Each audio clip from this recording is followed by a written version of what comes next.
Assalamualaikum warahmatullahi wabarakatuh. Kami dari kelompok 2, saya Indah Latifah akan menyampaikan materi tentang pengertian objek dan struktur pembahasan filsafat. Objek pembahasan filsafat terdiri dari dua, yaitu objek materia dan objek forma. Objek materia yaitu segala yang ada dan mungkin ada. Tentang objek materia ini banyak yang sama dengan objek materia sains. Bedanya ialah dalam dua hal. Pertama, sains menyelidiki objek materia yang empiris. Filsafat menyelidiki objek itu juga, tetapi bagian yang abstraknya. Kedua, ada objek materia filsafat yang memang tidak dapat diteliti oleh sains, seperti Tuhan, hari akhir, yaitu objek materia yang untuk selama-lamanya tidak empiris. Objek forma ialah penyelidikan yang mendalam. Filsafat ingin tahu bagian dalamnya. Kata mendalam artinya ingin tahu tentang objek yang tidak empiris. Penyelidikan sains tidak mendalam karena ia hanya ingin tahu sampai batas objek itu dapat diteliti secara empiris. 3. Struktur pembahasan filsafat. 1. Epistemologi. Epistemologi membicarakan sumber pengetahuan dan bagaimana cara memperoleh pengetahuan. Tatkala manusia baru lahir, ia tidak mempunyai pengetahuan sedikit pun. Nanti, tatkala ia 40 tahunan, pengetahuannya banyak sekali, sementara kawannya yang seumur dengan dia mungkin mempunyai pengetahuan yang lebih banyak daripada dia dalam bidang yang sama atau berbeda. Bagaimana mereka itu masing-masing mendapat pengetahuan itu, mengapa dapat juga berbeda tingkat akurasinya. Hal-hal semacam ini dibicarakan di dalam epistemologi. 2. Ontologi. Setelah mengkaji cara memperoleh pengetahuan, filosof mulai menghadap objek-objeknya untuk memperoleh pengetahuan. Objek-objek itu dipikirkan secara mendalam sampai pada hakikatnya. Inilah sebabnya bagian ini dinamakan juga teori hakikat. Ada yang menamakan bagian ini ontologi. Bidang pembicaraan terkait hakikat luas sekali. Segala yang ada dan yang mungkin ada, yang boleh juga mencakup pengetahuan dan nilai yang dicarinya ialah hakikat pengetahuan dan hakikat nilai. Nama lain untuk teori hakikat ialah teori tentang keadaan. 3. Aksiologi. Untuk mengetahui kegunaan filsafat, kita dapat memulainya dengan melihat filsafat sebagai 3 hal. 1. Filsafat sebagai kumpulan teori. Filsafat digunakan untuk memahami dan mereaksi dunia pemikiran.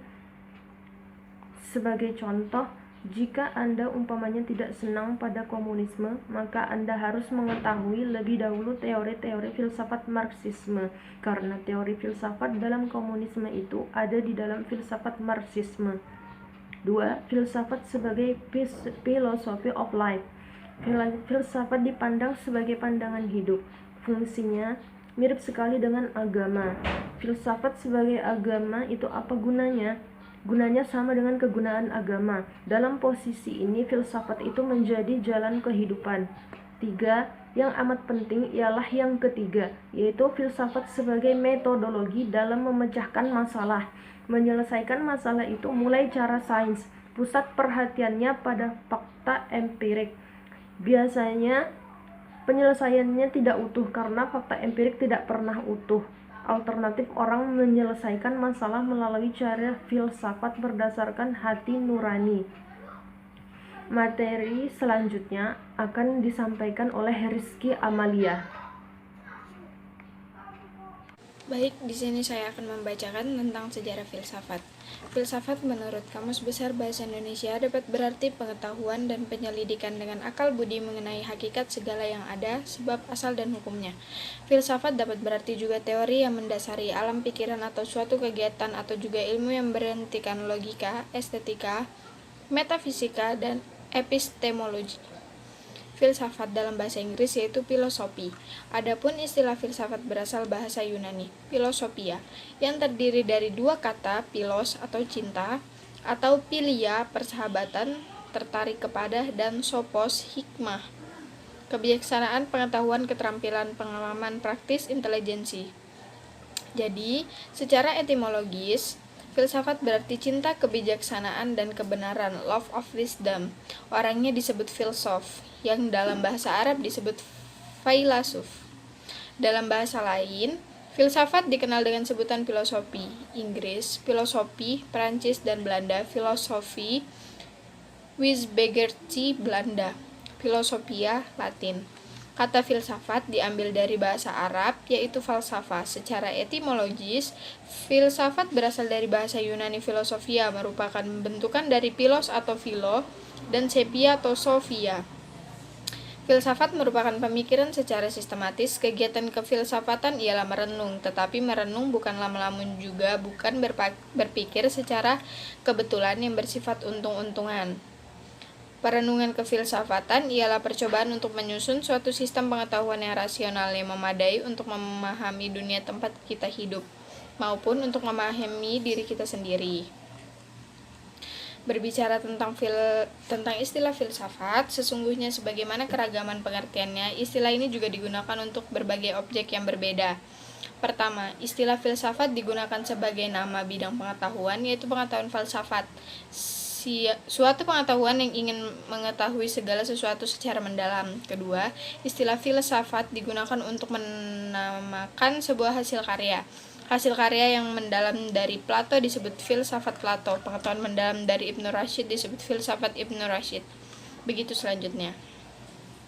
Ketiga, istilah filsafat digunakan untuk menunjukkan nama suatu keyakinan. Mulder misalnya pernah mendefinisikan filsafat sebagai sikap terhadap perjuangan hidup. Keempat, istilah filsafat digunakan untuk memberi nama suatu usaha untuk menemukan pengetahuan yang mendalam tentang suatu, sebagaimana definisi yang dikemukakan Langfeld bahwa filsafat adalah kegiatan berfilsafat. Atau menurut Ranes, filsafat adalah usaha mencari kebenaran dan kebenaran itu sendiri adalah filsafat. Kelima, yang paling dahulu kita kenal, istilah filsafat digunakan untuk menanamkan orang yang cinta pada kebijaksanaan dan ia berusaha mencapainya.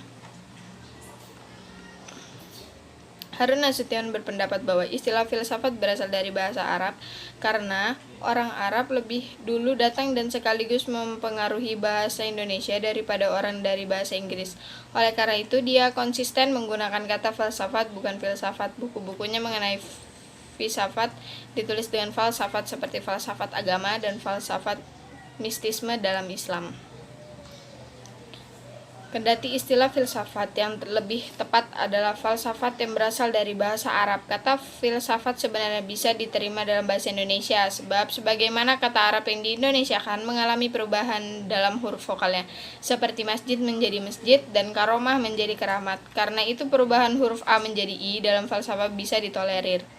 Lagi pula, dalam Kamus Bahasa Indonesia, kata filsafat menunjukkan pengertian yang dimaksud, yaitu pengetahuan dan penyelidikan dengan akal budi mengenai hakikat segala yang ada, sebab, asal, dan hukumnya.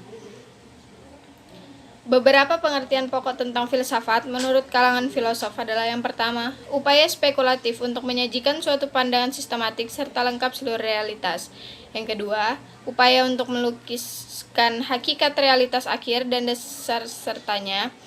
Yang ketiga, upaya untuk menentukan batas-batas dan jangkauan pengetahuan sumbernya, hakikatnya, dan nilainya. Yang keempat, penyelidikan kritis atas pengadaan-pengadaan dan pernyataan-pernyataan yang diajukan oleh berbagai bidang pengetahuan. Yang kelima, disiplin ilmu yang berupaya untuk membantu Anda melihat apa yang Anda katakan dan untuk mengatakan apa yang Anda lihat. Pengertian filsafat secara terminologi sangat beragam, baik dalam ungkapan maupun titik tekanannya, bahwa Muhammad Hatta dan Langfeld mengatakan bahwa definisi filsafat tidak perlu diberikan karena setiap orang memiliki titik tekan sendiri dalam definisinya.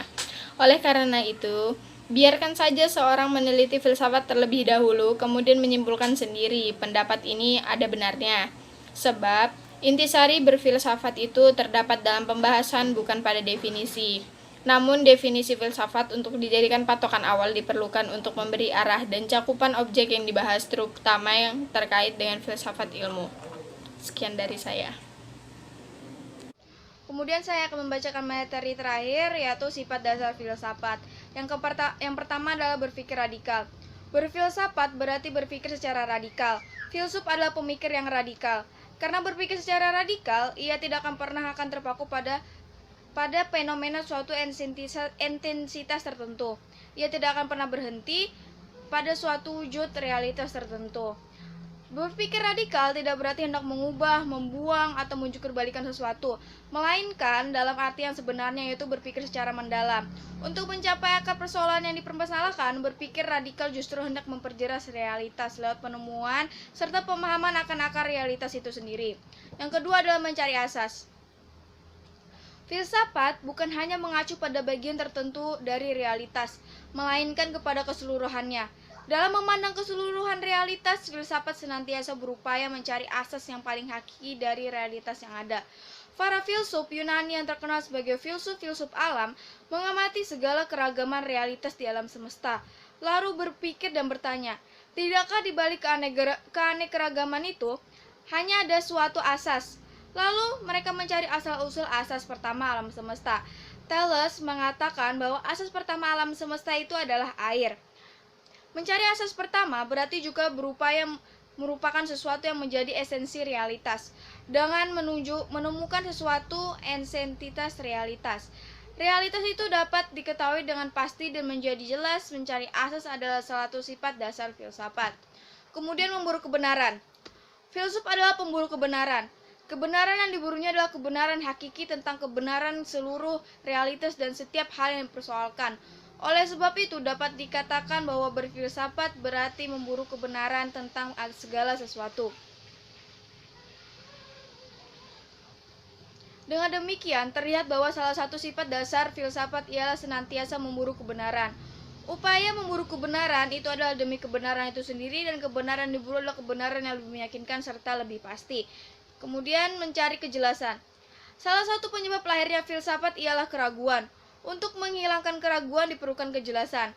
Ada filsuf yang mengatakan bahwa berfilsafat berarti berupaya mendapat kejelasan yang penjelasannya mengenai seluruh realitas. Ada pula yang mengatakan bahwa filsuf senantiasa mengajarkan kejelasan pengertian, clarity of understanding. Geisler dan Penbroek mengatakan bahwa ciri khas penelitian filsafat adalah adanya usaha keras untuk meraih kejelasan intellectual clarity. Dengan demikian, dapat dikatakan bahwa berpikir secara filsafat berarti berupaya memperoleh kejelasan. Mengejar kejelasan berarti harus berjuang dengan gigih untuk mengeliminasi segala sesuatu yang tidak jelas, yang kabur dan yang gelap, bahkan juga yang serba rahasia dan berupa teka-teki. Tanpa kejelasan, filsafat pun tak akan menjadi sesuatu yang mistik, serba rahasia, kabur, gelap, dan tak mungkin dapat menggapai kebenaran. Kemudian yang terakhir adalah berpikir rasional. Berpikir secara radikal, mencari asas, memburu kebenaran, dan mencari kejelasan tidak akan mungkin dapat berhasil dengan baik jika tanpa berpikir dengan rasional. Berpikir secara rasional berarti berpikir logis, sistematis, dan kritis.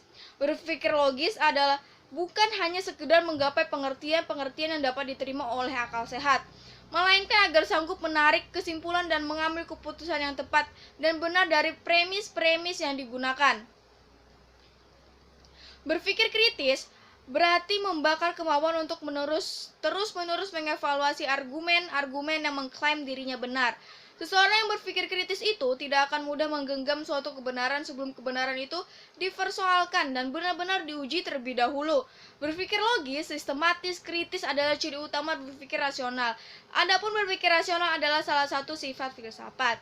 Sekian yang kami dapat sampaikan, kurang lebihnya mohon maaf. Kami dari kelompok 2. Wassalamualaikum warahmatullahi wabarakatuh. Bahwa berpikir secara filsafat berarti berupaya memperoleh kejelasan. Mengejar kejelasan berarti harus berjuang dengan gigih untuk mengeliminasi segala sesuatu yang tidak jelas, yang kabur dan yang gelap, bahkan juga yang serba rahasia dan berupa teka-teki. Tanpa kejelasan, filsafat pun tak akan menjadi sesuatu yang mistik, serba rahasia, kabur, gelap, dan tak mungkin dapat menggapai kebenaran. Kemudian yang terakhir adalah berpikir rasional. Berpikir secara radikal, mencari asas, memburu kebenaran, dan mencari kejelasan tidak akan mungkin dapat berhasil dengan baik jika tanpa berpikir dengan rasional. Berpikir secara rasional berarti berpikir logis, sistematis, dan kritis.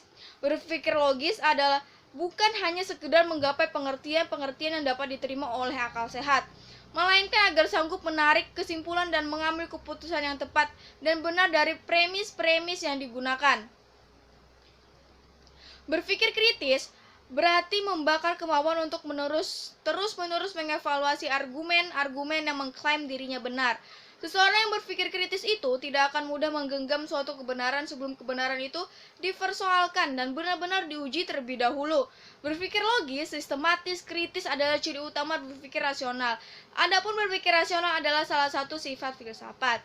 Sekian yang kami dapat sampaikan, kurang lebihnya mohon maaf. Kami dari kelompok 2. Wassalamualaikum warahmatullahi wabarakatuh.